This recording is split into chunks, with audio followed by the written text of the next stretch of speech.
नमस्कार, आप देख रहे हैं RNI न्यूज़ का ये बेहद ख़ास शो इतिहास की बात में आज का इतिहास यानी 3 अप्रैल का इतिहास।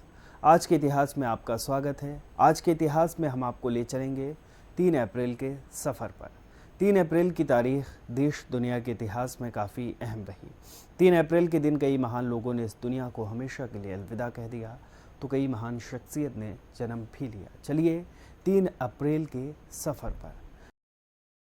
इतिहास से अच्छा कोई दूसरा शिक्षक नहीं होता।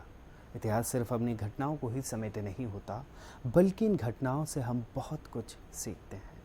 हर गुजरता दिन इतिहास में कुछ नई घटनाओं को जोड़कर चला जाता है। ऐसे ही तारीख थी 3 अप्रैल की। भारत ने पहला वैश्विक दूरसंचार उपग्रह इनसैट 1E का प्रक्षेपण 3 अप्रैल 1999 में किया था। एप्पल का पहला आईपैड 3 अप्रैल 2010 में मार्केट में आया था। मेधा पाटकर को 3 अप्रैल 2008 में राष्ट्रीय क्रांतिवीर अवार्ड से नवाजा गया था। मेधा पाटकर भारत की प्रसिद्ध समाज सेविका के रूप में जानी जाती हैं। उन्हें नर्मदा घाटी की आवाज़ के रूप में भी पूरी दुनिया में जाना जाता है। गांधीवादी विचारधारा से प्रभावित मेधा पाटकर ने सरदार सरोवर परियोजना से प्रभावित होने वाले लगभग 37,000 गाँव के लोगों को अधिकार दिलाने की लड़ाई लड़ी।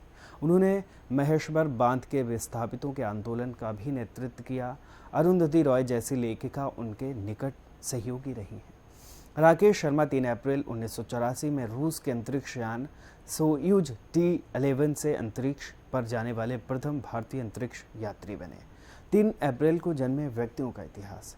प्रसिद्ध साहित्यकार निर्मल वर्मा का 3 अप्रैल 1929 में जन्म हुआ था। हिंदी कहानी में आधुनिक बोध लाने वाले कहानीकारों में निर्मल वर्मा का अग्रणी स्थान है। उन्होंने कम लिखा है, परंतु जितना लिखा है उतना से ही वो बहुत ख्याति पाने में सफल हुए हैं। उन्होंने कहानी की प्रचलित कला में तो संशोधन किया ही, प्रत्यक्ष यथार्थ को भेद कर उसके भीतर पहुंचने का भी प्रयत्न किया। हिंदी के महान साहित्यकारों में से अज्ञे और निर्मल वर्मा जैसे कुछ ही साहित्यकार ऐसे हैं जिन्होंने अपने प्रत्यक्ष अनुभवों के आधार पर भारतीय और पश्चिम की संस्कृतियों के अंतर्द्वंद पर गहनता एवं व्यापकता से विचार किया। निर्मल वर्मा का मुख्य योगदान हिंदी कथा साहित्य के क्षेत्र में माना जाता है। आप नई कहानी आंदोलन के महत्वपूर्ण हस्ताक्षर माने जाते हैं। परिंदे, जलती झाड़ी, तीन एकांत, पिछली गर्मियों में, कौवे और काला पानी, बीच बहस में, सूखा और अन्य कहानी आदि कहानी संग्रह और वो दिन, लाल टीन की छत, एक चिथड़ा सुख और अंतिम आरण्य उपन्यास उल्लेखनीय है। प्रसिद्ध साहित्यकार मन्नू भंडारी का जन्म 3 अप्रैल 1931 में हुआ था। मन्नू भंडारी ने हिंदी साहित्य जगत को एक से बढ़कर एक रचनाएं दी। प्रसिद्ध निर्देशक बासु चटर्जी ने उनकी कहानी यही सच है पर 1974 में रजनीगंधा फिल्म बनाई। मन्नू जी को हिंदी अकादमी दिल्ली का शिखर सम्मान, बिहार सरकार, भारतीय भाषा परिषद, राजस्थान संगीत नाटक अकादमी, व्यास सम्मान और उत्तर प्रदेश हिंदी संस्थान द्वारा सम्मानित किया गया था। उनके जीवन के दुख दर्दों को समझने के लिए आपका बंटी उपन्यास को पढ़ा जा सकता है। इसमें उन्होंने अपने विवाह के टूटन के बाद हुई त्रासदी का जिक्र किया है। इस उपन्यास ने उन्हें शोहरत दिलाई। मन्नू भंडारी का एक अन्य उपन्यास महाभोज राजनीतिक सामाजिक जीवन में आई हुई मूल्यहीनता, तिकड़मबाजी के बारे में बताता है। इस उपन्यास में सरोहा गांव की कहानी है, जहां विशेषर नाम के पात्र की मृत्यु के बाद उसे राजनीतिक केंद्र में रखकर सभी राजनेता अपना अपना स्वार्थ सिद्ध करते हैं। स्वतंत्रता सेनानी एक समाज सुधारक कमला देवी चट्टोपाध्याय का 3 अप्रैल 1903 में जन्म हुआ था। 1920 का दशक ये वो समय था जब महिलाएं घरों की चारदीवारी और चूल्हे चौके में ही कैद रहा करती थी। तब कमला देवी का रुझान राजनीति में हो चुका था। 1923 में महात्मा गांधी के सहयोग आंदोलन से जुड़ने के लिए लंदन से भारत लौटी कमला देवी की माइग्रेट कंजन्स के साथ मुलाकात कई नतीजों वाली साबित हुई।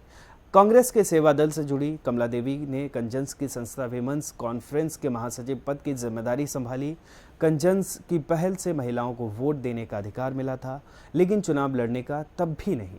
3 अप्रैल को किन किन व्यक्तियों का निधन हुआ। 3 अप्रैल को कई महान लोगों ने इस दुनिया को हमेशा के लिए अलविदा कह दिया। उसमें एक महान शख्स थे भारत में मराठा साम्राज्य की नींव रखने वाले छत्रपति शिवाजी महाराज।